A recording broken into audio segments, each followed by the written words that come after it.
मेघनाथ आहे. मेघनाथ त्याचं कारण आहे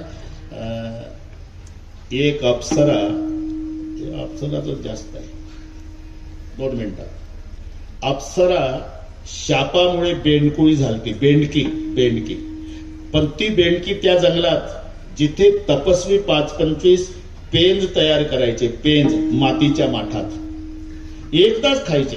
ती पातळ पेंज दुपारी तप संपलं म्हणजे भोवताल बसायचे आणि त्यातली पेंज घ्यायचे, आपल्या आपल्या परातीत खायचे, पुन्हा उद्या दुसऱ्या दिवशी तप करायचे.